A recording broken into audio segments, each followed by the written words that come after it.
अस्सलाम वालेकुम students, I hope आप सब लोग ठीक होंगे, खैरियत से होंगे। आज का हमारा टॉपिक है different types of precipitation. The fall of moisture on the surface of earth is in liquid और solid form is known as precipitation. कोई भी ज़मीन के ऊपर जो मॉइस्चर जो है वो गिरता है, चाहे वो लिक्विड फॉर्म में हो या सॉलिड फॉर्म में हो, उसको हम कहते हैं precipitation. For example, rain, snow and hailstorm are the forms of precipitation.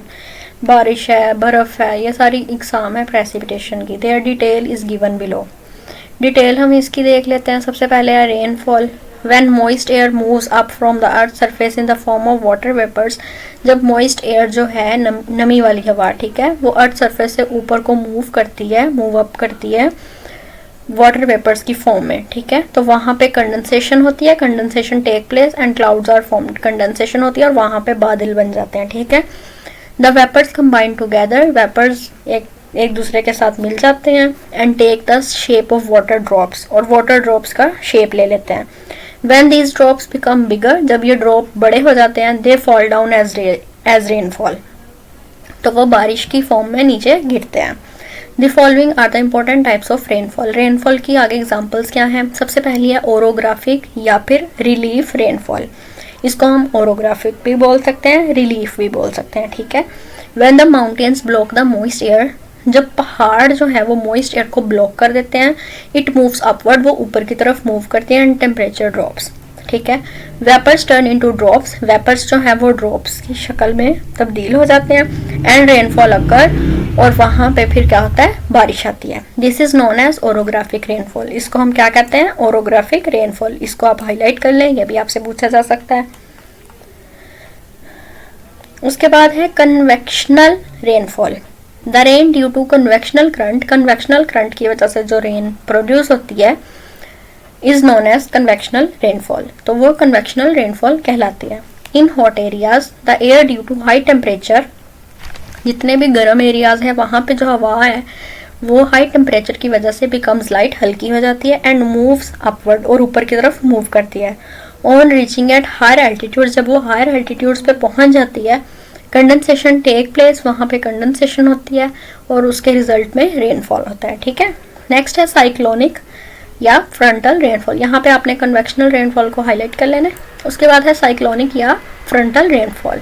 Cyclones are spiral moving winds. Cyclones क्या है, स्पाइरल होता है गोल दायरे में घूमना, ठीक है, ऐसी विंड जो गोल दायरे में घूमती है।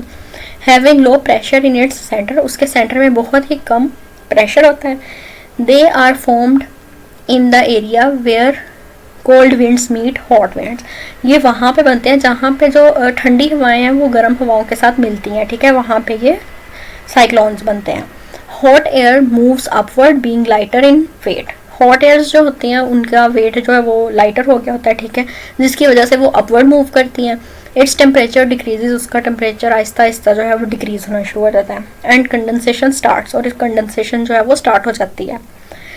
Heavy clouds are formed, heavy clouds बनते हैं वहाँ पे, एंड रेनफॉल अकर्स, और फिर उसके बाद बारिश हो जाती है। This type of rain occurs in front of cyclone, ऐसी बारिशें जो हैं वो साइक्लोन्स के फ्रंट पे होती हैं, एंड इट्स रियर पोर्शन, ठीक हो गया।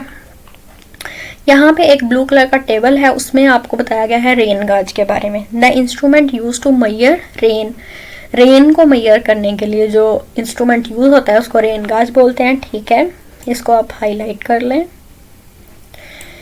Isoheight, the lines on a map showing equal amount of rainfall are called isoheights. ऐसी लाइंस जो मैप पे शो कर रही हों इक्वल अमाउंट ऑफ रेनफॉल, उनको हम आइसोहाइट्स बोलते हैं। उसके आगे है स्नोफॉल। स्नोफॉल क्या है, sometimes humid air reach the point in atmosphere, कभी कभार ह्यूमिड एयर जो होती है जिसके अंदर ह्यूमिडिटी प्रेजेंट होती है, ठीक है, वो ऐसे पॉइंट पे रीच कर जाती है एटमॉस्फेयर में where the temperature is even below freezing point, जहाँ पे टेम्परेचर फ्रीजिंग पॉइंट से भी कम होता है। The water vapours instead of turning into droplets, पानी जो है बजाय वाटर कतरों में डलने की बजाय स्नो में कन्वर्ट हो जाता है, या फिर एक फ्रोजन क्रिस्टल्स ऑफ स्नो, ठीक है। दीज क्रिस्टल्स कंबाइन, वो क्रिस्टल्स कंबाइन होते हैं, मिलते हैं, एंड मेक स्नो फ्लेक्स, तो वो स्नोफ्लेक्स बना देते हैं। These flakes fall on the surface and form snowfall. तो वो जो फ्लेक्स ऑफ स्नो होते हैं, ठीक है, स्नोफ्लेक्स जिनको बोलते हैं हम, जब वो गिरते हैं सरफेस ऑफ अर्थ पे तो हम उनको कहते हैं कि स्नोफॉल हो रही है, बर्फबारी हो रही है। ठीक हो गया। नेक्स्ट है हेलिंग। हेलिंग क्या है? Air takes the water vapours to such cold areas in atmosphere. हवा जो है वो वाटर वेपर को ऐसे कोल्ड एरियाज में ले जाती है एटमॉस्फेयर के, जहाँ पे टेम्परेचर जो है वो फ्रीजिंग पॉइंट से भी कम होता है। हेयर वाटर वेपर्स फ्रीज हो जाते हैं एंड फॉर्म हेल्स। तो वो हेल्स की शक्ल इख्तियार कर लेते हैं, विच फॉल ऑन द अर्थ, ठीक है, जो ज़मीन पे गिरते हैं।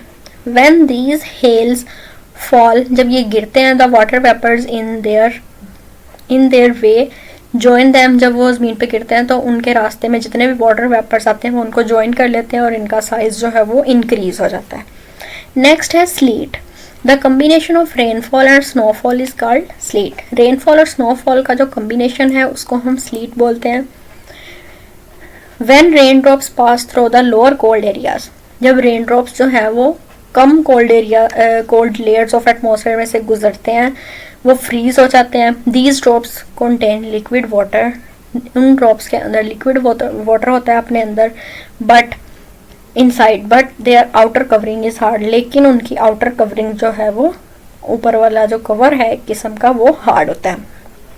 आई होप आज का लेक्चर आपको इजी लगा होगा। यहाँ तक आज का हमारा टॉपिक कंप्लीट हो गया है। अगली वीडियो में मिलेंगे, तो अगर आपको वीडियो अच्छी लगी हो तो लाइक करें, चैनल को सब्सक्राइब करना मत भूलें। अगली वीडियो में मिलेंगे, तब तक के लिए अल्लाह हाफिज़।